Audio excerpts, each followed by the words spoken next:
वाहिगुरू जी का खालसा वाहिगुरू जी की फतेह। TV84 ਦੇ ਸਾਰੇ ਦਰਸ਼ਕ ਤੇ ਸਰੋਤੇ ਜਿਹੜੇ ਸਾਡੇ ਨਾਲ ਇਸ ਵਕਤ ਨਾਰਥ ਅਮਰੀਕਾ ਤੋਂ ਜੁੜੇ ਹੋਏ ਆ ਜਾਂ ਫਿਰ ਸੋਸ਼ਲ ਮੀਡੀਆ ਦੇ ਰਾਹੀਂ ਦੁਨੀਆ ਭਰ ਦੇ ਵਿੱਚ ਸਾਨੂੰ ਦੇਖ ਰਹੇ ਆ, ਉਹਨਾਂ ਸਾਰਿਆਂ ਦਾ ਮੈਂ ਅਮਰਵੀਰ ਸਿੰਘ ਅੱਜ ਇਸ ਪ੍ਰੋਗਰਾਮ ਦੇ ਵਿੱਚ ਤਹਿ ਦਿਲੋਂ ਸਵਾਗਤ ਕਰਦਾ।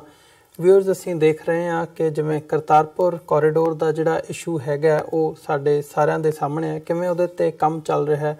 ਪਾਕਿਸਤਾਨ ਵੱਲੋਂ ਇਸ ਕਰਤਾਰਪੁਰ ਕੋਰੀਡੋਰ ਨੂੰ ਇਨੀਸ਼ੀਏਟ ਕੀਤਾ ਗਿਆ ਤੇ ਮਜਬੂਰੀ ਵਸ ਭਾਰਤ ਸਰਕਾਰ ਨੇ ਵੀ ਉਹਨੂੰ ਉਸੇ ਸਪਿਰਿਟ ਦੇ ਵਿੱਚ ਰਿਸਪੌਂਡ ਕੀਤਾ। ਇਹਦਾ ਮੁੱਖ ਮਕਸਦ ਜੇ ਦੇਖਿਆ ਜਾਵੇ ਤਾਂ ਗੁਰੂ ਨਾਨਕ ਸਾਹਿਬ ਦਾ 550ਵਾਂ ਜਿਹੜਾ ਪ੍ਰਕਾਸ਼ ਦਿਹਾੜਾ ਹੈਗਾ ਉਹਨੂੰ ਮੁੱਖ ਰੱਖਦਿਆਂ ਜਿਹੜੀਆਂ ਸੈਲੀਬ੍ਰੇਸ਼ਨਸ, ਜਿਹੜੇ ਜਸ਼ਨ ਦੁਨੀਆ ਭਰ ਦੇ ਵਿੱਚ ਸਿੱਖਾਂ ਵੱਲੋਂ ਮਨਾਏ ਜਾ ਰਹੇ ਨੇ, ਜਿਨ੍ਹਾਂ ਦੀ ਸ਼ੁਰੂਆਤ ਹੋ ਚੁੱਕੀ ਹੈ, ਉਸੇ ਨੂੰ ਮੁੱਖ ਰੱਖਦਿਆਂ ਇਹ ਜਿਹੜਾ ਕਦਮ ਹੈਗਾ ਉਹ ਪੁੱਟਿਆ ਗਿਆ।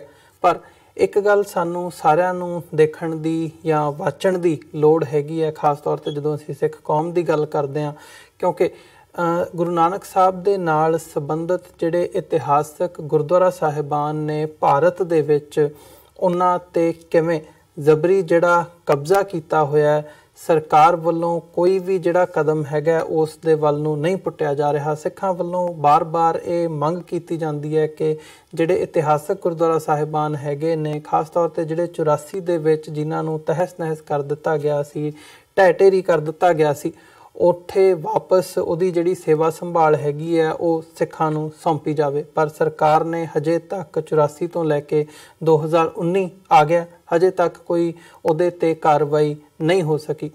ਖਾਸ ਤੌਰ 'ਤੇ ਜੇ ਗੱਲ ਕਰਨੀ ਹੋਵੇ ਹਰਿਦੁਆਰ ਦੇ ਵਿੱਚ ਗੁਰਦੁਆਰਾ ਗਿਆਨ ਗੋਦੜੀ ਦੀ ਹਰ ਕੀ ਪੌੜੀ ਦੇ ਵਿਖੇ, ਉਹ ਇੱਕ ਅਜਿਹਾ ਇਤਿਹਾਸਕ ਗੁਰਦੁਆਰਾ ਸਾਹਿਬ ਹੈਗਾ ਜਿੱਥੇ ਗੁਰੂ ਨਾਨਕ ਸਾਹਿਬ ਨੇ ਆਪ ਉੱਥੇ ਜਾ ਕੇ, ਜਦੋਂ ਅਸੀਂ ਦੇਖਦੇ ਹਾਂ ਕਿ ਉਹਨਾਂ ਨੇ ਮਨੁੱਖਤਾ ਦਾ ਜਿਹੜਾ ਸੰਦੇਸ਼ ਹੈਗਾ ਵਹਿਮਾਂ ਭਰਮਾਂ ਤੋਂ ਉੱਪਰ ਉੱਠ ਕੇ ਜਿਹੜਾ ਸੰਦੇਸ਼ ਦਿੱਤਾ ਸੀ, ਉੱਥੇ ਪੰਡਤਾਂ ਨੂੰ ਉਸ ਇਤਿਹਾਸਕ ਮੁਕਾਮ 'ਤੇ ਵੀ ਜਿਹੜਾ ਹੈਗਾ ਇਸ ਵਕਤ ਗੁਰਦੁਆਰਾ ਸਾਹਿਬ ਸੁਭਾਇਮਾਨ ਨਹੀਂ ਹੈਗਾ। ਉਹਨੂੰ 1984 ਦੇ ਵਿੱਚ ਤਹਿਸ ਨਹਿਸ ਕਰ ਦਿੱਤਾ ਗਿਆ ਸੀ ਤੇ ਅੱਜ ਦੀ ਡੇਟ ਦੇ ਵਿੱਚ ਉੱਥੇ ਇੱਕ ਸਰਕਾਰੀ ਸਕਾਊਟਸ ਦਾ ਜਿਹੜਾ ਦਫ਼ਤਰ ਹੈਗਾ ਉਹ ਬਣਿਆ ਹੋਇਆ।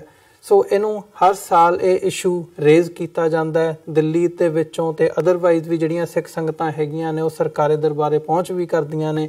SGPC ਵੱਲੋਂ, ਦਿੱਲੀ ਸਿੱਖ ਗੁਰਦੁਆਰਾ ਮੈਨੇਜਮੈਂਟ ਕਮੇਟੀ ਵੱਲੋਂ ਵੀ ਇਹ ਜਿਹੜਾ ਇਸ਼ੂ ਹੈਗਾ ਉਹ ਕਈ ਵਾਰ ਰੇਜ਼ ਕੀਤਾ ਗਿਆ, ਪਰ ਹਜੇ ਤੱਕ ਉੱਥੇ ਸਰਕਾਰ ਵੱਲੋਂ ਤਾਂ ਕੀ ਕਾਰਵਾਈ ਹੋਣੀ ਹੈ। ਈਵਨ ਇੱਥੋਂ ਤੱਕ ਜੇ ਬਹੁਤਾਤ ਦੇ ਵਿੱਚ ਕਿਹਾ ਜਾਵੇ ਤਾਂ ਸਿੱਖ ਕੌਮ ਵੀ ਕਿਤੇ ਨਾ ਕਿਤੇ ਇਸ ਇਸ਼ੂ ਨੂੰ ਭੁੱਲੀ ਬੈਠੀ ਹੈ।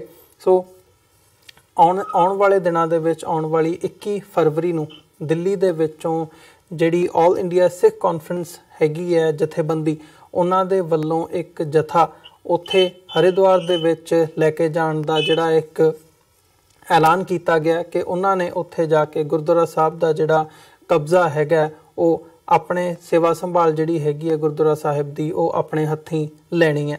ਸੋ ਇਸ ਦੀ ਅਹਿਮੀਅਤ ਕੀ ਹੈਗੀ ਹੈ ਗੁਰਦੁਆਰਾ ਸਾਹਿਬ ਗਿਆਨ ਗੋਦੜੀ ਦੀ, ਜਦੋਂ ਅਸੀਂ ਗੱਲ ਕਰਦੇ ਹਾਂ ਇੱਕ ਇਤਿਹਾਸਕ ਪੱਖ ਤੋਂ, ਉਹਦੇ ਸਿੱਖਾਂ ਲਈ ਕੀ ਅਹਿਮੀਅਤ ਹੈ, ਇਸ ਬਾਬਤ ਅੱਜ ਅਸੀਂ ਗੱਲਬਾਤ ਕਰਾਂਗੇ। ਇਹ ਸਾਰੀ ਵਿਚਾਰ ਚਰਚਾ ਦੇ ਲਈ ਅੱਜ ਸਾਡੇ ਨਾਲ ਦਿੱਲੀ ਤੋਂ ਉੱਘੇ ਪੱਤਰਕਾਰ ਤੇ ਆਲ ਇੰਡੀਆ ਸਿੱਖ ਕਾਨਫਰੰਸ ਦੇ ਜਿਹੜੇ ਮੋਢੀ ਆਗੂ ਹੈਗੇ ਆ ਸਰਦਾਰ ਗੁਰਚਰਨ ਸਿੰਘ ਬੱਬਰ ਸਾਡੇ ਨਾਲ ਫੋਨ ਲਾਈਨ 'ਤੇ ਬਣੇ ਨੇ। ਆਓ ਉਹਨਾਂ ਨਾਲ ਮਿਲ ਕੇ ਅੱਜ ਦੀ ਵਿਚਾਰ ਚਰਚਾ ਦੀ ਸ਼ੁਰੂਆਤ ਕਰਦੇ ਹਾਂ।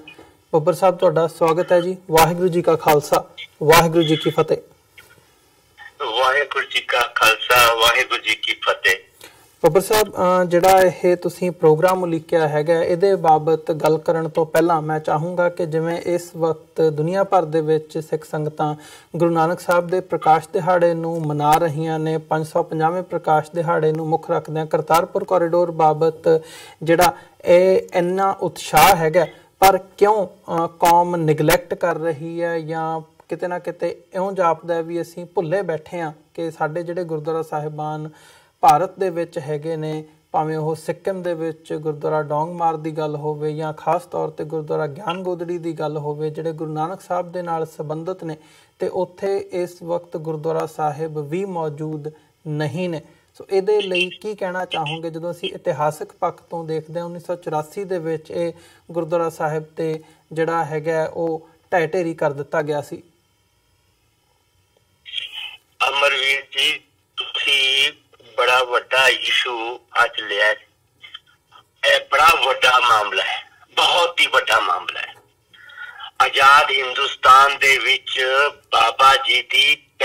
उदासी का गुरुद्वारा है, पहली उदासी का, और 450 साल पुरातन गुरुद्वारा है। मुगलों के वक्त का गुरुद्वारा है। अंग्रेजों के पूरे दौर दे विच इस गुरुद्वारे की बड़ी अहमियत रही है। आफ्टर पार्टीशन तो बाद जब रिफ्यूजी हिंदुस्तान आए, उन्होंने उत्थे हरिद्वार बड़ी वड्डी गिनती विच ठहरे, जिथे नानक वाड़ा एक बहुत वड्डी गुरुद्वारा साहब की लगती जमीन सी। गुरुद्वारा साहब उत्थे बाबा जी की एक मूर्ति पुरातन है, पुरातन मूर्ति स्थापित है जी।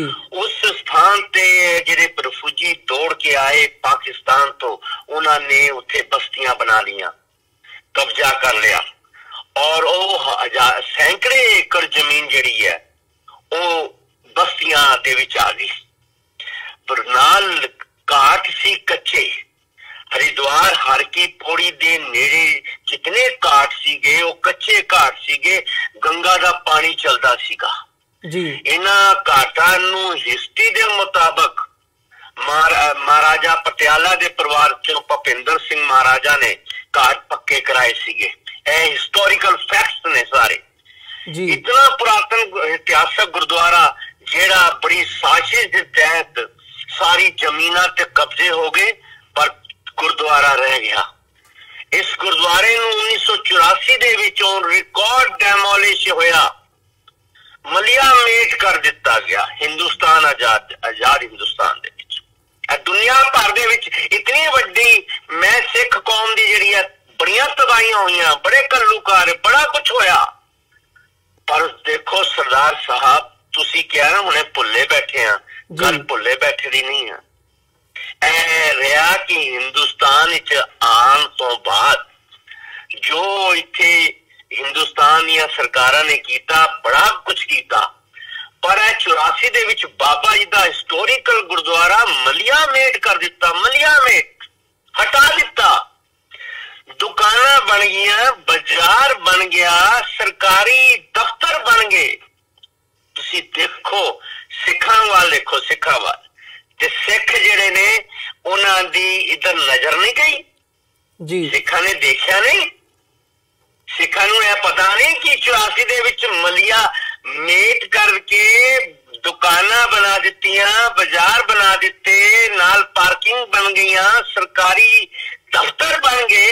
किसी ने देखा नहीं है? इतना नहीं है, सारियां नूं पता, सारियां ने देखा। उत्तराखंड दे विच लखां सिख ने, मैनू बड़ी शर्म आउंदी है, बड़ी शर्म आउंदी है। मैं ते सोचदा ऐ की चीज हो की रहा। तराई दे विच लखां सिख ने, लखां, कितने बाबे, कितने डेरे, कितने संत, कितने महंत, कितने ब्रह्म ज्ञानी, कितनियां जथेबंदियां, कितने जुझारू, कितने ने?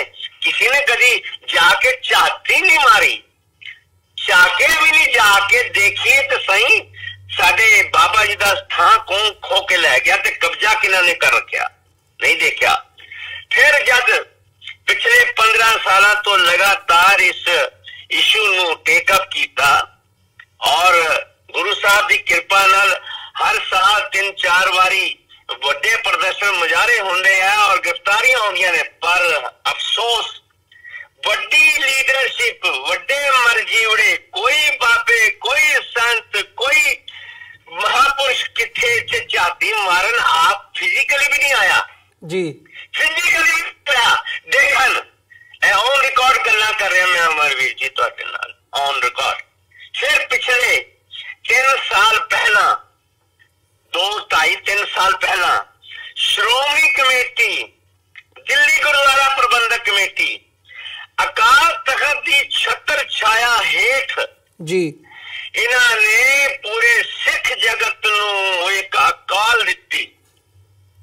इन्होंने सिख जगत नूं अपील की, इन्होंने सारिया जथेबंदियां नूं अपील की कि असीं जपजी साहब दा, श्री जपजी साहब दा पाठ करांगे कि सतगुरु सच्चे पातशाह मेहर करन अकाल पुरख ते साडा बाबा जी दा गुरुद्वारा सानू मिल जाए।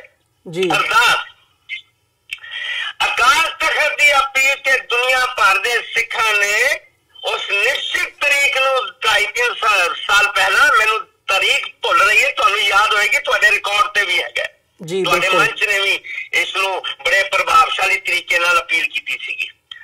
ਉਹ ਅਪੀਲ ਕੀਤੀ ਤੇ ਸਿੱਖਾਂ ਨੇ ਜਪਜੀ ਸਾਹਿਬ ਦਾ ਪਾਠ ਕੀਤਾ। ਜਪਜੀ ਸਾਹਿਬ ਦੇ ਪਾਠ ਤੋਂ ਬਾਅਦ ਸ੍ਰੀ ਅਕਾਲ ਤਖਤ ਸਾਹਿਬ ਦੇ ਸਿੰਘ ਸਾਹਿਬ ਗਿਆਨੀ ਗੁਰਬਚਨ ਸਿੰਘ ਨੇ ਉਸ ਵਕਤ ਇੱਕ ਵੱਡੀ ਮੀਟਿੰਗ ਬੁਲਾਈ ਦਰਬਾਰ ਸਾਹਿਬ ਹਰਮੰਦਰ ਸਾਹਿਬ। ਸਾਰੀਆਂ ਸਿੱਖ ਜਥੇਬੰਦੀਆਂ ਦੀਆਂ, ਸੰਤਾਂ ਮਹਾਤਮਾ ਦੀਆਂ, ਸੰਤ ਬ੍ਰਹਮ ਗਿਆਨੀਆਂ ਦੀਆਂ, ਡੇਰੇ ਵਾਲੇ ਬਾਬੇ ਸਾਰਿਆਂ ਦੀਆਂ ਮੀਟਿੰਗਾਂ ਸੱਦੀਆਂ ਉਹਨਾਂ ਜੀ। ਉੱਥੇ ਫੈਸਲਾ ਕੀਤਾ, ਬੜਾ ਵੱਡਾ ਫੈਸਲਾ ਕੀਤਾ, ਕੌਮ ਚੁੱਪ ਨਹੀਂ ਰਹੇਗੀ।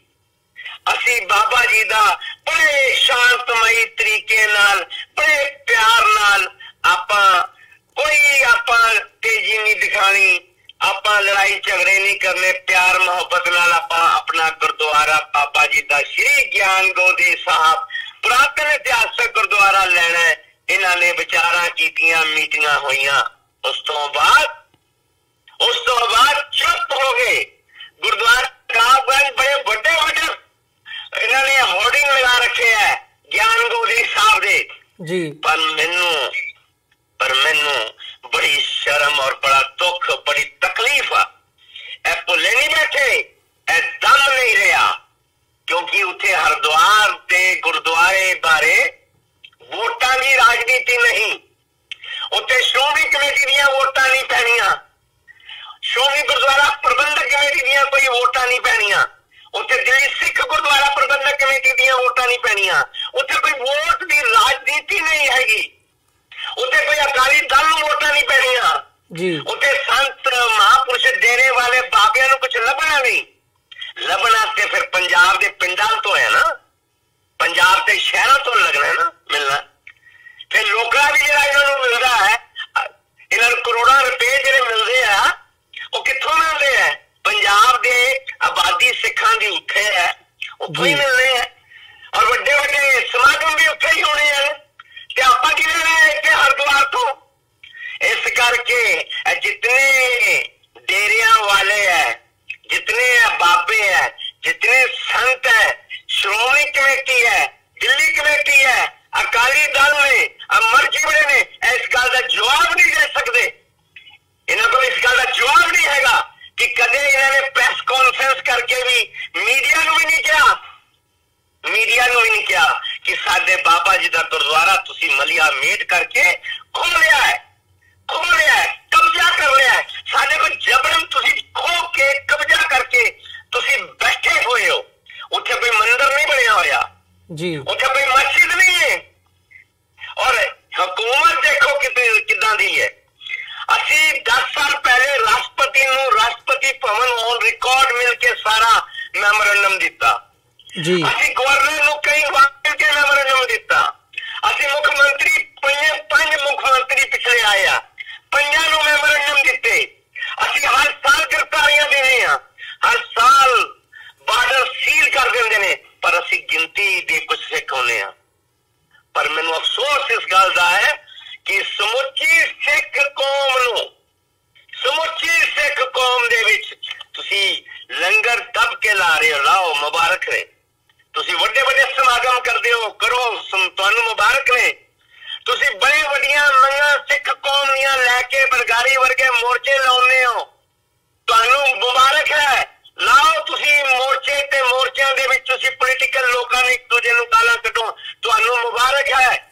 ਪਰ ਤੁਸੀਂ ਇੰਨਾ ਵੱਡਾ ਮੋਰਚਾ ਲਾਇਆ ਬਰਗਾੜੀ ਤੇ, ਤੁਸੀਂ ਇੱਕ ਵਾਰ ਇੱਕ ਸ਼ਬਦ ਨਹੀਂ ਬੋਲਿਆ ਕਿ ਬਾਬਾ ਜੀ ਦਾ ਵੀ ਗੁਰਦੁਆਰਾ ਹਰਿਦੁਆਰ ਹਾਦੀ ਪੌੜੀ ਤੁਸੀਂ ਮਲੀਆ ਮੇਟ ਕਰ ਦਿੱਤਾ। ਉੱਥੇ ਵੀ ਸਾਹਿਬ ਸ੍ਰੀ ਗੁਰੂ ਗ੍ਰੰਥ ਸਾਹਿਬ ਦਾ ਤੁਸੀਂ ਬੜਾ ਭਾਰੀ ਅਪਮਾਨ ਕੀਤਾ। ਕੌਮ ਮੰਗ ਕਰਦੀ ਹੈ ਸਾਡਾ ਗੁਰਦੁਆਰਾ ਦਿੱਤਾ ਜਾਏ, ਇਹ ਸ਼ਬਦ ਵੀ ਨਹੀਂ ਆਏ ਬਰਗਾੜੀ ਮੋਰਚੇ ਤੋਂ। ਕਿਉਂਕਿ ਬਰਗਾੜੀ ਮੋਰਚੇ ਦੇ ਵਿੱਚ ਵੀ ਰਾਜਨੀਤੀ ਦੀ ਬੋ ਸੀ, ਕਿਉਂਕਿ ਵੋਟਾਂ ਆਉਣੀਆਂ ਨੇ। ਪੰਜਾਬ ਵਿੱਚ ਸ਼੍ਰੋਮਣੀ ਕਮੇਟੀ ਦੀਆਂ ਹੁਣ ਵੋਟਾਂ ਪੈਣੀਆਂ ਨੇ, ਪੰਜਾਬ ਵਿੱਚ ਅਕਾਲੀ ਦਲ ਨੂੰ ਇਲੈਕਸ਼ਨ ਲੜਨੇ ਨੇ। ਇਹ ਸਾਰੇ ਜਿਹੜੇ ਮਾਮਲੇ ਨੇ ਇਹ ਵੋਟਾਂ ਨਾਲ ਜੁੜੇ ਹੋਏ ਨੇ। ਇਸ ਕਰਕੇ ਜਿਹੜੇ ਸ਼ਬਦ ਦਾ ਤੁਸੀਂ ਪ੍ਰਯੋਗ ਕੀਤਾ, ਭੁੱਲੇ ਬੈਠੇ ਆ, ਭੁੱਲੇ ਨਹੀਂ। ਇਹਨਾਂ ਨੂੰ ਸਭ ਕੁਝ ਪਤਾ ਹੈ। ਇਹ ਨਿਕੰਮੇ, ਨਲਾਇਕ ਤੇ ਧੋਖੇਬਾਜ਼ ਤੇ ਆਪਣੇ ਵੈਸਟਡ ਇੰਟਰਸਟ ਤੇ ਰਾਜਨੀਤੀ ਕਰਦੇ ਨੇ। ਜੇ ਇਹਨਾਂ 'ਚ ਦਮ ਹੋਵੇ ਤੇ ਬਾਬਾ ਜੀ ਦੇ ਮਾਮਲੇ ਤੇ ਕਿਸੇ ਦੇ ਵਿੱਚ ਆਪਸੀ ਟਕਰਾਵ ਨਹੀਂ ਜੀ। ਸ੍ਰੀ ਗੁਰੂ ਨਾਨਕ ਦੇਵ ਜੀ ਦੇ ਮਾਮਲੇ ਤੇ ਪੂਰੀ ਦੁਨੀਆ ਦੇ ਸਿੱਖਾਂ ਦੇ ਵਿੱਚ ਪਿਆਰ ਤੇ ਮੁਹੱਬਤ ਹੈ। ਕੋਈ ਸਿੱਖ ਵਿਰੋਧ ਨਹੀਂ ਕਰ ਸਕਦਾ।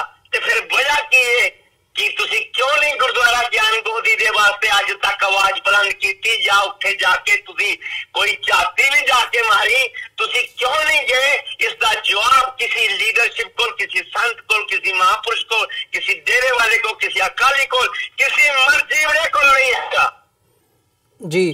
ਤੇ ਬੱਬਰ ਸਾਹਿਬ, ਜਿਹੜਾ ਤੁਸੀਂ 21 ਤਰੀਕ ਦਾ ਪ੍ਰੋਗਰਾਮ ਉਲੀਕਿਆ ਹੋਇਆ ਉਹ ਐਗਜ਼ੈਕਟਲੀ ਕੀ ਹੈਗਾ, ਤੇ ਉਹਦੀ ਜੇ ਗੱਲ ਕਰਨੀ ਹੋਵੇ ਤੁਸੀਂ ਆਪਣੇ ਵੱਲੋਂ ਜਿਹੜੀ ਕੋਸ਼ਿਸ਼ ਕਰਦੇ ਹੋ ਹਰ ਸਾਲ, ਜਿਵੇਂ ਤੁਸੀਂ ਦੱਸਿਆ ਵੀ 3-4 ਵਾਰ ਹੁੰਦਾ ਜਦੋਂ ਤੁਸੀਂ ਜਾਂਦੇ ਹੋ ਤੇ ਗ੍ਰਿਫਤਾਰੀਆਂ ਵੀ ਹੁੰਦੀਆਂ ਨੇ, ਬਾਰਡਰ ਸੀਲ ਕਰ ਦਿੱਤਾ ਜਾਂਦਾ, ਉੱਤਰਾਖੰਡ ਦੀ ਪੁਲਿਸ ਤੁਹਾਨੂੰ ਗ੍ਰਿਫਤਾਰ ਕਰਦੀ ਹੈ।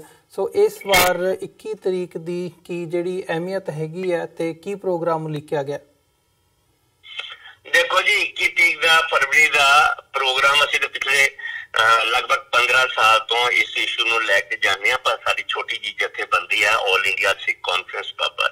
ਛੋਟੀ ਜਿਹੀ ਜਥੇਬੰਦੀ 'ਚ ਅਸੀਂ 4-5 ਕਾਰਾਂ ਲੈਂਦੇ ਹਾਂ, 20-25 ਦੋਸਤ ਮਿੱਤਰ ਇਕੱਠੇ ਹੋ ਜਾਈਦਾ। ਜੇ ਕੋਈ ਨਹੀਂ ਹੁੰਦਾ ਤੇ ਘਰ ਦੇ ਬੰਦੇ ਹੀ ਬਿਠਾ ਲਈਦਾ, ਆਪਾਂ ਤੁਰ ਪੈਂਦੇ ਹਾਂ ਬਾਬਾ ਜੀ ਦਾ ਗੁਰਦੁਆਰਾ ਆਜ਼ਾਦ ਕਰਾਉਣ ਲਈ। ਇਹ ਪਿਛਲੇ 15-20 ਸਾਲ ਤੋਂ ਚੱਲਿਆ। ਅਸੀਂ ਹਰ ਵਾਰ ਗ੍ਰਿਫਤਾਰ ਹੁੰਦੇ ਹਾਂ, ਸਾਡੀਆਂ ਗ੍ਰਿਫਤਾਰੀਆਂ ਹੁੰਦੀਆਂ, ਸਾਨੂੰ ਡਿਟੇਨ ਕਰਦੇ ਨੇ, ਰਾਤ ਨੂੰ ਸਾਨੂੰ ਉਹ ਬਾਰਡਰ ਤੇ ਛੱਡ ਕੇ ਚਲੇ ਜਾਂਦੇ ਨੇ। ਇਹ ਇੱਕ ਸਿਲਸਿਲਾ ਪਿਛਲੇ 15 ਸਾਲਾਂ ਤੋਂ ਚੱਲਦਾ ਆ ਰਿਹਾ ਹੈ। ਹਰ ਸਾਲ 4 ਵਾਰੀ ਤੁਸੀਂ ਮੰਨ ਲਓ ਤੇ ਉੱਥੇ ਪਿੰਡਾਂ ਦੇ ਲਾਗੇ ਤਾਗੇ ਬੜੇ ਸਿੱਖ ਨੇ, ਪਰ ਉੱਥੇ ਦਿਨਾਰਪੁਰ ਦੇ 4-5 ਸਿੱਖ ਨੇ, ਜਿਨ੍ਹਾਂ ਦੇ ਵਿੱਚੋਂ ਸੁਭਾ ਸਿੰਘ ਢਿੱਲੋਂ, ਸਤਵਿੰਦਰ ਸਿੰਘ ਚੀਮਾ, ਬਲਵੀਰ ਸਿੰਘ ਚੀਮਾ, ਇਹ ਦਿਨਾਰਪੁਰ ਤੇ ਐਥਲ ਦੇ 2 ਪਿੰਡ ਨੇ। ਇਹਨਾਂ ਪਿੰਡਾਂ 'ਚ 15-20 ਸਿੱਖ ਆ ਜਾਂਦੇ ਹੈ। ਬਾਕੀ ਦਿੱਲੀ ਤੋਂ ਅਸੀਂ 30-40 ਸਰਦਾਰ ਇਕੱਠੇ ਹੋ ਕੇ 5-7 ਕਾਰਾਂ ਲੈ ਕੇ ਜਾਂਦੇ ਹਾਂ, ਗ੍ਰਿਫਤਾਰੀਆਂ ਹੁੰਦੀਆਂ, ਅਸੀਂ ਆ ਜਾਂਦੇ ਹਾਂ ਮੁੜ ਕੇ। ਇਸ ਵਾਰੀ ਜਿਹੜੀ 21 ਫਰਵਰੀ ਹੈ, ਅਸੀਂ 21 ਫਰਵਰੀ ਇਸ ਕਰਕੇ ਰੱਖੀ ਹੈ ਕਿ 21 ਫਰਵਰੀ ਨੂੰ ਲੱਖਾਂ ਪੰਡਤ ਜਿਹੜੇ ਨੇ ਉਹ ਕੁੰਭ ਮੇਲੇ ਤੋਂ ਪ੍ਰੋਸੀਡ ਕਰਨਗੇ ਅਯੁੱਧਿਆ, ਪ੍ਰਭੂ ਰਾਮ ਦਾ ਮੰਦਿਰ ਬਣਾਉਣ ਵਾਸਤੇ ਜਬਰਨ। ਕਿ ਅਸੀਂ ਕਿਸੇ ਸੁਪਰੀਮ ਕੋਰਟ ਨੂੰ ਨਹੀਂ ਮੰਨਦੇ, ਅਸੀਂ ਕਿਸੇ ਨੂੰ ਮੰਨਦੇ। ਆਈ ਤੇ ਕਾਰ ਸੇਵਾ ਸ਼ੁਰੂ ਕਰਨੀ ਹੈ ਤੇ 21 ਫਰਵਰੀ ਨੂੰ ਉਹ ਜਾ ਰਹੇ ਨੇ ਅਯੁੱਧਿਆ ਦੇ ਵਿੱਚ ਮੰਦਿਰ ਬਣਾਉਣ, ਮੰਦਿਰ ਦੀ ਕਾਰ ਸੇਵਾ ਕਰਨ। ਜਦ ਕਿ ਕੋਰਟ ਦੇ ਵਿੱਚ, ਸੁਪਰੀਮ ਕੋਰਟ ਦੇ ਵਿੱਚ ਸਭ ਕੁਝ ਪਿਆ, ਉਹਨਾਂ ਨੇ ਕਿਹਾ ਅਸੀਂ ਕਿਸੇ ਨੂੰ ਨਹੀਂ ਮੰਨਦੇ ਜੀ। ਮਾਮਲਾ ਪੈਂਡਿੰਗ ਚੱਲ ਰਿਹਾ ਹੈ। खुलेआम कह सकता कि सौगंध राम की खाते हैं, हम मंदिर वहीं बनाएंगे। हजारों साल पुरातन मंदिर सी, कोई हिस्टोरिकल फैक्ट्स ऑन रिकॉर्ड ते हैगे ने या नहीं हैगे, और उन्होंने क्या ਅਸੀਂ नहीं ਮੰਨਦੇ। ਸਾਡਾ ਵਿਸ਼ਵਾਸ ਹੈ, ਸਾਡੀ ਆਸਥਾ ਕਹਿੰਦੀ ਹੈ, ਜਿੱਥੇ ਮਸਜਿਦ ਸੀ ਬਾਬਰੀ ਮਸਜਿਦ, ਉੱਥੇ ਸਾਡਾ ਮੰਦਿਰ ਸੀ। ਸਾਡੇ ਕੋਲ ਰਿਕਾਰਡ ਭਾਵੇਂ ਨਹੀਂ ਹੈ, ਪਰ ਸਾਡਾ ਆਜ਼ਾਦ ਮੁਲਕ ਹੈ ਤੇ ਅਸੀਂ ਹਿੰਦੂ ਹੋਲੇ ਆ ਤੇ ਸਾਡਾ ਦੇਸ਼ ਹੈ, ਅਸੀਂ ਤੇ ਮੰਦਿਰ ਉੱਥੇ ਹੀ ਬਣਾਵਾਂਗੇ। ਉਹਨਾਂ ਨੇ ਮਸਜਿਦ ਵੀ ਮਲਿਆ ਮੇਡ ਕਰ ਦਿੱਤੀ, ਮਸਜਿਦ ਸ਼ਹੀਦ ਵੀ ਕਰ ਦਿੱਤੀ ਤੇ ਉਸ ਮਸਜਿਦ ਦੀ ਜਗ੍ਹਾ ਉਹ ਮੰਦਿਰ ਬਣਾਉਣ ਵਾਸਤੇ ਜਾ ਰਹੇ 21 ਫਰਵਰੀ ਨੂੰ। ਇਹ ਮਾਮਲਾ ਮੁਸਲਮਾਨਾਂ 30 ਕਰੋੜ ਹਿੰਦੁਸਤਾਨ ਦੇ ਮੁਸਲਮਾਨ ਨੇ, ਇਧਰ ਹਿੰਦੂ ਜਿਹੜੇ ਨੇ 100 ਕਰੋੜ ਨੇ, ਜੋ ਇਹਨਾਂ ਦਾ ਦਾਵਾ ਹੈ। ਅਸੀਂ ਕਿਹਾ ਕਿ ਤੁਸੀਂ ਜਾ ਰਹੇ ਹੋ ਹਜ਼ਾਰਾਂ ਸਾਲ ਪੁਰਾਤਨ ਗੱਲ ਕਰਨ, ਤੁਸੀਂ ਕਹਿ ਰਹੇ ਹੋ ਸਾਡੇ ਕੋਲ ਰਿਕਾਰਡ ਵੀ ਕੋਈ ਨਹੀਂ, ਐਵੀਡੈਂਸ ਵੀ ਕੋਈ ਨਹੀਂ, ਪਰ ਸਾਡੀ ਆਸਥਾ ਅਸੀਂ ਤੇ ਬਣਾ ਚੱਲੇ ਆ। ਮਸਜਿਦ ਢਾਹ ਕੇ ਵੀ ਤੁਸੀਂ ਉੱਥੇ ਬਣਾ ਰਹੇ ਹੋ। ਸਾਡੇ ਤੇ ਬਾਬਾ ਜੀ ਦਾ 450 ਸਾਲ ਪੁਰਾਤਨ ਇਤਿਹਾਸਕ ਗੁਰਦੁਆਰਾ, ਅਸੀਂ ਤੇ ਕੋਈ ਮੰਦਿਰ ਨਹੀਂ ਢਾਣ ਜਾ ਰਹੇ, ਅਸੀਂ ਤੇ ਕੋਈ ਮਸਜਿਦ ਢਾਣ ਨਹੀਂ ਜਾ ਰਹੇ, ਅਸੀਂ ਤਾਂ ਸਿਰਫ ਆਪਣੀ ਥਾਂ ਮੰਗ ਰਹੇ ਹਾਂ, ਸਾਡੇ ਬਾਬਾ ਜੀ ਦਾ ਪਵਿੱਤਰ ਸਥਾਨ ਦਿੱਤਾ ਜਾਏ। ਤੁਸੀਂ ਜਾਓ ਅਯੁੱਧਿਆ ਤੇ ਅਸੀਂ ਜਾਵਾਂਗੇ ਹਰਿਦੁਆਰ। ਤੁਸੀਂ ਉੱਥੇ ਜਾ ਕੇ ਮੁਸਲਮਾਨਾਂ ਨਾਲ ਲੜੋ, ਇੱਥੇ ਤੁਸੀਂ ਸਾਡੇ ਨਾਲ ਸਿੱਖਾਂ ਨਾਲ ਲੜ ਲਓ। ਤੁਸੀਂ ਲੜ ਲਓ ਦੋਨੋਂ ਫਰੰਟ ਤੇ, ਤੁਸੀਂ ਸਿੱਖਾਂ ਨਾਲ ਵੀ ਲੜ ਲਓ ਤੇ ਤੁਸੀਂ ਹਿੰਦੂਆਂ ਨਾਲ ਵੀ ਲੜ ਲਓ, ਤੁਸੀਂ ਮੁਸਲਮਾਨਾਂ ਨਾਲ ਵੀ ਲੜ ਲਓ। ਤੇ ਸਾਡੀ 21 ਫਰਵਰੀ ਹੈ। ਸਾਨੂੰ ਕੀ ਕਰਨਗੇ ਜੀ? ਸਾਨੂੰ ਜਬਰਨ ਚੁੱਕ ਕੇ ਕਿਸੇ ਜੇਲ੍ਹ ਹੀ ਸੁੱਟ ਦੇਣਗੇ। ਪਿਛਲੇ ਸਾਲ ਉਹਨਾਂ ਨੇ ਢਿੱਲੋਂ ਸਾਹਿਬ ਦੇ ਉੱਤੇ ਸੁਭਾ ਸਿੰਘ ਢਿੱਲੋਂ ਸਾਹਿਬ ਤੇ ਔਰ ਸਤਵਿੰਦਰ ਸਿੰਘ ਐਥਲ ਵਾਲਿਆਂ ਤੇ ਝੂਠੇ ਦੇਸ਼ ਧਰੋਹ ਦੇ ਮੁਕਦਮੇ ਬਣਾ ਦਿੱਤੇ। ਉੱਥੇ ਇੱਕ ਸਰਦਾਰ ਜੋਗਾ ਸਿੰਘ ਨੇ ਐਥਲ ਵਾਲੇ ਢਿੱਲੋਂ ਸਾਹਿਬ ਦੇ ਚਾਚਾ ਜੀ ਨੇ ਉਹਨਾਂ ਦੇ ਉੱਤੇ ਝੂਠੇ ਮੁਕਦਮੇ ਬਣਾ ਕੇ ਕਿਤਨੇ ਦਿਨ ਖਾਲਿਸਤਾਨੀ ਹੈ ਦੇਸ਼ ਧਰੋਹੀ ਨੇ ਉਹਨਾਂ ਤੇ ਮੁਕਦਮੇ ਬਣਾ ਦਿੱਤੇ। ਪਰ ਉਹ ਸੱਚੇ ਸਿੱਖ ਨੇ, ਉਹ ਬਾਬੇ ਨਾਨਕ ਦਾ ਗੁਰਦੁਆਰਾ ਚਾਹੁੰਦੇ ਨੇ, ਜਿੱਥੇ ਬਾਬਾ ਜੀ ਦੇ ਚਰਨ ਤੇ, ਜਿੱਥੇ ਸਾਡੇ ਬਾਬਾ ਜੀ ਦਾ ਗੁਰਦੁਆਰਾ ਹੈ, ਜਿੱਥੇ ਬਾਬਾ ਜੀ ਨੇ ਪਹਿਲੀ ਉਦਾਸੀ ਤੇ ਸਿੱਖ ਪੂਰੇ ਦੁਨੀਆ ਨੂੰ ਸੰਦੇਸ਼ ਦਿੱਤਾ, ਉਹ ਥਾਂ ਸੀ। ਜੀ ਬਿਲਕੁਲ ਬੱਬਰ ਸਾਹਿਬ, ਜਿੱਦਾਂ ਦੀ ਸਥਿਤੀ ਹੈਗੀ ਹੈ, ਜਿਵੇਂ ਅਸੀਂ ਸਾਰੀਆਂ ਜਿਹੜੀਆਂ ਵੱਡੀਆਂ ਸੰਸਥਾਵਾਂ ਹੈਗੀਆਂ ਨੇ ਜਾਂ ਆਰਗੇਨਾਈਜੇਸ਼ਨਸ ਹੈਗੀਆਂ ਨੇ, ਪੋਲੀਟੀਕਲ ਪਾਰਟੀਜ਼ ਹੈਗੀਆਂ ਨੇ, ਕਿਵੇਂ ਉਹਨਾਂ ਨੇ ਇਸ ਇਸ਼ੂ ਨੂੰ ਪਹਿਲਾਂ ਚੁੱਕਿਆ ਵੀ, ਤੁਸੀਂ ਆਪਣੇ ਜੋ ਸ਼ਬਦ ਹੈਗੇ ਆ ਉਹਨਾਂ ਦੇ ਰਾਹੀਂ ਵੀ ਦੱਸਿਆ ਕਿ ਕਿਵੇਂ 2.5-3 ਸਾਲ ਪਹਿਲਾਂ ਜਦੋਂ ਇਹ ਇਸ਼ੂ ਸਾਰਾ ਇੱਕ ਗੁਬਾਰ ਬਣਿਆ ਸੀ, ਪਰ ਫਿਰ ਗੱਲ ਉੱਥੇ ਦੀ ਉੱਥੇ ਹੀ ਆ ਕੇ ਮੁੱਕੀ ਹੈ। ਇਹ ਤੋਂ ਬਾਅਦ ਪਤਾ ਨਹੀਂ ਲੱਗਦਾ ਕਿ ਕੀ ਕਹੀਏ ਜਾਂ ਕੀ ਕਹਿ ਕੇ ਇਸ ਇਸ਼ੂ ਨੂੰ ਅੱਗੇ ਤੋਰੀਏ। ਪਰ ਮੈਂ ਜਾਂਦੇ ਜ਼ਰੂਰ ਚਾਹੂੰਗਾ ਕਿ ਤੁਸੀਂ ਜਿਹੜੇ ਵੀ ਦਰਸ਼ਕ ਸਾਡੇ ਇਸ ਪਲੇਟਫਾਰਮ ਰਾਹੀਂ ਸਾਡੇ ਨਾਲ ਜੁੜੇ ਹੋਏ ਆ ਉਹਨਾਂ ਨੂੰ ਕੋਈ ਮੈਸੇਜ, ਕੋਈ ਸੰਦੇਸ਼ ਦੇਣਾ ਚਾਹੋ ਇਹ ਸਾਰੇ ਇਸ਼ੂ ਨੂੰ ਮੁੱਖ ਰੱਖਦਿਆਂ। ਅਮਰਜੀਤ ਜੀ, ਇਹ ਬੜਾ ਵੱਡਾ ਮਾਮਲਾ ਹੈ, ਹਰ ਸਿੱਖ ਦੇ ਘਰ ਨਾਲ ਜੁੜਿਆ, ਉਹਦੇ ਦਿਲ ਨਾਲ ਜੁੜਿਆ, ਉਹਦੀ ਅਰਦਾਸ ਨਾਲ ਜੁੜਿਆ, ਗੁਰੂ ਗ੍ਰੰਥ ਸਾਹਿਬ ਨਾਲ ਜੁੜਿਆ, ਗੁਰੂ ਘਰ ਨਾਲ ਜੁੜਿਆ ਇਹ ਮਾਮਲਾ। ਇਹ ਮਾਮਲਾ ਕੋਈ ਕਿੱਥੇ ਵੀ ਰਾਜਨੀਤੀ ਨਹੀਂ ਹੈ, ਇੱਥੇ ਕੋਈ ਰਾਜਨੀਤੀ ਨਹੀਂ ਹੈ। ਮੈਂ ਵੀ ਇੱਕ ਸਧਾਰਨ ਸਿੱਖ ਹਾਂ, ਤੁਸੀਂ ਵੀ ਇੱਕ ਸਧਾਰਨ ਸਿੱਖ ਹੋ, ਤੇ ਮੇਰੇ ਕੋਲ ਕੋਈ ਸ਼ਬਦਾਂ ਦੇ ਵਿੱਚ ਕੋਈ ਘਾਟਾ ਵਾਟਾ ਹੋ ਗਿਆ ਹੋਵੇ ਜਾਂ ਮੈਂ ਕੋਈ ਸਖਤ ਸ਼ਬਦ ਇਸਤੇਮਾਲ ਕਰਨੇ ਹੋਣ ਤੇ ਮੈਂ ਨਿਮਰਤਾ ਸਹਿਤ ਹੱਥ ਜੋੜ ਕੇ ਸਾਰਿਆਂ ਦੇ ਚਰਨਾਂ ਦੇ ਵਿੱਚ ਅਰਦਾਸ ਕਰਦਾ, ਮਾਫੀ ਮੰਗਦਾ ਕਿ ਜੇ ਮੇਰੀ ਕਿਸੇ ਗੱਲ ਤੋਂ ਕੋਈ ਕਿਸੇ ਨੂੰ ਤਕਲੀਫ ਹੋਈ ਹੋਵੇ। ਪਰ ਮੈਂ ਇੱਕ ਸੰਦੇਸ਼ ਜ਼ਰੂਰ ਤੁਹਾਡੇ ਮੰਚ ਤੋਂ ਦੇਣਾ ਚਾਹੁੰਦਾ ਦੁਨੀਆ ਭਰ ਦੇ ਸਿੱਖਾਂ ਨੂੰ। ਮੈਂ ਚਾਹੁੰਦਾ ਕਿ ਤੁਸੀਂ ਸਾਰੇ ਹਿੰਦੁਸਤਾਨ ਦੀ ਸਰਕਾਰ ਦੇ ਉੱਤੇ ਪ੍ਰੈਸ਼ਰ ਬਣਾਓ, ਰਾਸ਼ਟਰਪਤੀ ਨੂੰ, ਪ੍ਰਧਾਨ ਮੰਤਰੀ ਨੂੰ ਤੁਸੀਂ ਮੇਲਾ ਕਰੋ, ਤੁਸੀਂ ਸਿੱਖ ਕੌਮ ਦੀ ਵੱਡੀ ਲੀਡਰਸ਼ਿਪ ਜਿਨ੍ਹਾਂ ਨੂੰ ਤੁਸੀਂ ਬਹੁਤ ਚੰਗੇ ਡੇਰੇ ਵਾਲੇ ਬਾਬਿਆਂ ਨੂੰ ਬਹੁਤ ਚੰਗਾ ਮੰਨਦੇ ਹੋ, ਉਹਨਾਂ ਨੂੰ ਬਹੁਤ ਰਿਸਪੈਕਟ ਦਿੰਦੇ ਹੋ, ਉਹਨਾਂ ਨੂੰ ਬਹੁਤ ਨੋਟ ਤੁਸੀਂ ਉਹਨਾਂ ਨੂੰ ਦਿੰਦੇ ਹੋ, ਉਹਨਾਂ ਦੀ ਬੜੀ ਇੱਜ਼ਤ ਕਰਦੇ ਹੋ, ਉਹਨਾਂ ਨੂੰ ਜਰਾ ਪੁੱਛੋ ਤਾਂ ਸਹੀ, ਤੁਸੀਂ ਭਾਈ ਸੰਤ ਹੋ, ਡੇਰੇ ਵਾਲੇ ਹੋ, ਬਾਬੇ ਹੋ, ਬੜੇ ਵੱਡੇ ਮਹਾਂਪੁਰਸ਼ ਹੋ, ਅਸੀਂ ਤੇ ਤੁਹਾਨੂੰ ਲੱਖਾਂ ਡਾਲਰ ਦੇਣੇ ਆ, ਤੁਹਾਡਾ ਬੜਾ ਸਨਮਾਨ ਕਰਨੇ ਆ, ਤੇ ਤੁਸੀਂ ਚੁੱਪ ਕਿਉਂ? ਇੱਕ ਸਵਾਲ ਤੇ ਕਰਕੇ ਦੇਖੇ ਨਾ ਕੋਈ ਸਿੱਖ, ਜਿਹੜੇ ਸਿੱਖ ਦੁਨੀਆ ਦੇ ਵਿੱਚ ਵਿਚਰ ਰਹੇ ਨੇ, ਜਿਹੜੇ ਇਹਨਾਂ ਸੰਸਥਾਵਾਂ ਨੂੰ ਬਹੁਤ ਰੁਪਇਆ ਦਿੰਦੇ ਨੇ, ਇਹਨਾਂ ਦਾ ਮਾਣ ਤੇ ਸਨਮਾਨ ਕਰਦੇ ਨੇ, ਉਹਨਾਂ ਦਾ ਹੁਣ ਧਾਰਮਿਕ ਫਰਜ਼ ਬਣਦਾ ਹੈ, ਤੇ ਹੁਣ ਪੱਕਾ ਫਰਜ਼ ਬਣਦਾ ਹੈ। ਉਹਨਾਂ ਨੇ ਗੁਰੂ ਘਰ ਵਾਸਤੇ ਇਹਨਾਂ ਤੋਂ ਸਵਾਲ ਪੁੱਛਣੇ ਚਾਹੀਦੇ ਨੇ। ਚੁੱਪ ਕਿਉਂ ਨਹੀਂ ਤੁਸੀਂ ਜਾ ਕੇ ਹਰਿਦੁਆਰ ਜਾ ਕੇ ਦਰਬਾਰ ਲਾਉਂਦੇ? ਤੁਸੀਂ ਕਿਉਂ ਨਹੀਂ ਉੱਥੇ ਜਾ ਕੇ ਸਮਾਗਮ ਕਰਦੇ? ਇਹਨਾਂ ਨੂੰ ਪੁੱਛਣਾ ਚਾਹੀਦਾ, ਸਾਰਿਆਂ ਨੂੰ ਚਾਹੀਦਾ ਹੈ, ਕਿਉਂਕਿ ਇਹ ਬਾਬੇ ਨਾਨਕ ਦਾ ਮਾਮਲਾ ਜਿਹੜਾ ਬੜਾ ਵੱਡਾ ਹੈ, ਇਹ ਹਰ ਸਿੱਖ ਨਾਲ ਜੁੜਿਆ, ਹਰ ਸਿੱਖ ਦੇ ਘਰ ਨਾਲ ਜੁੜਿਆ, ਇਹ ਗੁਰੂ ਘਰ ਨਾਲ ਜੁੜਿਆ, ਗੁਰੂ ਗ੍ਰੰਥ ਸਾਹਿਬ ਨਾਲ ਜੁੜਿਆ। ਇਹ ਸਿੱਖਾਂ ਦੇ ਮਾਣ ਤੇ ਸਨਮਾਨ ਦਾ ਮਾਮਲਾ ਹੈ ਕਿ ਸਿੱਖਾਂ ਕੋ ਗੁਰਦੁਆਰਾ ਖੋਲਿਆ ਤੇ ਲੋਕ ਬੈਠੇ ਨੇ ਕਹਿੰਦੇ ਨੇ ਨਹੀਂ ਦਿੰਦੇ ਸਰਦਾਰੋ, ਜਾਂ ਸਰਦਾਰੋ ਅਸੀਂ ਤੁਹਾਨੂੰ ਗੁਰਦੁਆਰਾ ਤੁਹਾਡਾ ਨਹੀਂ ਦਿੰਦੇ, ਜੰਮ ਕੇ ਬੈਠੇ ਨੇ ਤੇ ਕਿਸੇ ਦੀ ਹਿੰਮਤ ਨਹੀਂ ਉੱਥੇ ਜਾਣ ਦੀ। ਜੀ ਬਿਲਕੁਲ ਬੱਬਰ ਸਾਹਿਬ, ਸੋ ਮੈਂ ਅੱਜ ਦੇ ਸ਼ੋਅ ਦੇ ਵਿੱਚ ਇੱਥੇ ਹੀ ਤੁਹਾਡੇ ਕੋਲੋਂ ਇਜਾਜ਼ਤ ਚਾਹੂੰਗਾ। ਉਮੀਦ ਹੀ ਕਰਦੇ ਹਾਂ ਕਿ ਇਸ ਪ੍ਰੋਗਰਾਮ ਦੇ ਵਿੱਚ ਤੁਸੀਂ ਵੀ ਸਫਲ ਹੋਵੋ ਤੇ ਘੱਟੋ ਘੱਟ ਜਿਹੜੀ ਅਵੇਅਰਨੈਸ ਹੈਗੀ ਹੈ ਉਹ ਵੀ ਆਵੇ, ਤੇ ਵੱਧ ਤੋਂ ਵੱਧ ਜਿਹੜੀਆਂ ਸਿੱਖ ਸੰਗਤਾਂ ਹੈਗੀਆਂ ਨੇ ਉਹ ਇਹ 21 ਵਾਲਾ ਜਿਹੜਾ ਤੁਹਾਡਾ ਪ੍ਰੋਗਰਾਮ ਹੈਗਾ ਇਹਦੇ ਵਿੱਚ ਤੁਹਾਡਾ ਸਾਥ ਦੇਣ। ਇਸੇ ਦੇ ਨਾਲ ਅਸੀਂ ਅੱਜ ਦੇ ਪ੍ਰੋਗਰਾਮ ਦੇ ਵਿੱਚ ਇੱਥੇ ਤੁਹਾਡੇ ਕੋਲੋਂ ਇਜਾਜ਼ਤ ਚਾਹਾਂਗੇ ਜੀ। ਬਹੁਤ ਬਹੁਤ ਧੰਨਵਾਦ ਆਪਣਾ ਸਮਾਂ ਦੇਣ ਦੇ ਲਈ। ਫਤਿਹ ਦੀ ਸਾਂਝ ਪਾਈਏ ਅੰਤ ਦੇ ਵਿੱਚ। ਵਾਹਿਗੁਰੂ ਜੀ ਕਾ ਖਾਲਸਾ, ਵਾਹਿਗੁਰੂ ਜੀ ਕੀ ਫਤਿਹ। ਵਾਹਿਗੁਰੂ ਜੀ ਕੀ ਫਤਿਹ। ਵਿਊਅਰਸ, ਉਮੀਦ ਕਰਦੇ ਹਾਂ ਕਿ ਜਿਹੜੀ ਅੱਜ ਦੀ ਸਾਡੀ ਇਹ ਗੱਲਬਾਤ ਸੀ ਤੁਹਾਨੂੰ ਜ਼ਰੂਰ ਪਸੰਦ ਆਈ ਹੋਵੇਗੀ, ਤੇ ਇਹਦੇ ਵਿੱਚੋਂ ਜ਼ਰੂਰ ਜਦੋਂ ਅਸੀਂ ਆਪਣੇ ਇਤਿਹਾਸ ਨਾਲ ਜੁੜਨ ਦੀ ਗੱਲ ਕਰਦੇ ਹਾਂ ਜਾਂ ਗੁਰਦੁਆਰਾ ਸਾਹਿਬਾਨਾਂ ਦੀ ਸੇਵਾ ਸੰਭਾਲ ਦੀ ਗੱਲ ਕਰਦੇ ਹਾਂ ਤਾਂ ਇਹ ਗੱਲ ਜ਼ਰੂਰ ਆਪਣੇ ਧਿਆਨ ਦੇ ਵਿੱਚ ਲਿਆਉਣ ਦੀ ਲੋੜ ਹੈਗੀ ਹੈ ਵੀ ਜਿੱਥੇ ਅਦਰਵਾਈਜ਼ ਜਸ਼ਨ ਮਨਾਏ ਜਾ ਰਹੇ ਨੇ ਗੁਰੂ ਨਾਨਕ ਸਾਹਿਬ ਦੇ ਪ੍ਰਕਾਸ਼ ਦਿਹਾੜੇ ਨੂੰ ਮੁੱਖ ਰੱਖਦਿਆਂ ਜਾਂ ਕਰਤਾਰਪੁਰ ਲਾਂਘੇ ਦੀ ਜਿਹੜੀ ਖੁਸ਼ੀ ਹੈਗੀ ਹੈ ਉਹ ਸਾਂਝੀ ਕੀਤੀ ਜਾ ਰਹੀ ਹੈ, ਉੱਥੇ ਹੀ ਨਾਲ ਜਿਹੜਾ ਇਹ ਗੁਰਦੁਆਰਾ ਗਿਆਨ ਗੋਦੜੀ ਇੱਕ ਇਤਿਹਾਸਕ ਗੁਰਦੁਆਰਾ ਸਾਹਿਬ ਹੈਗਾ ਜਿਹੜਾ ਗੁਰੂ ਨਾਨਕ ਸਾਹਿਬ ਦੇ ਨਾਲ ਸੰਬੰਧਿਤ ਹੈ, ਉਹਦੀ ਇਤਿਹਾਸਕਤਾ ਜਿਹੜੀ ਹੈਗੀ ਹੈ ਉਹ ਕਿਸੇ ਤੋਂ ਲੁਕੀ ਨਹੀਂ ਹੋਈ। ਇੱਧਰ ਨੂੰ ਵੀ ਸਾਨੂੰ ਧਿਆਨ ਦੇਣ ਦੀ ਲੋੜ ਹੈ। ਸੋ ਇਹਨਾਂ ਹੀ ਸ਼ਬਦਾਂ ਦੇ ਨਾਲ ਅੱਜ ਦੇ ਸ਼ੋਅ ਦੇ ਵਿੱਚ ਤੁਹਾਡੇ ਕੋਲੋਂ ਅਸੀਂ ਇੱਥੇ ਹੀ ਇਜਾਜ਼ਤ ਚਾਹਾਂਗੇ ਜੀ। ਦੁਬਾਰਾ ਫੇਰ ਕੱਲ੍ਹ ਨੂੰ ਤੁਹਾਡੇ ਨਾਲ ਮੁਲਾਕਾਤ ਹੋਵੇਗੀ। ਤਦ ਤੱਕ ਲਈ ਇਜਾਜ਼ਤ ਦਿਓ। ਵਾਹਿਗੁਰੂ ਜੀ ਕਾ ਖਾਲਸਾ, ਵਾਹਿਗੁਰੂ ਜੀ ਕੀ ਫਤਿਹ।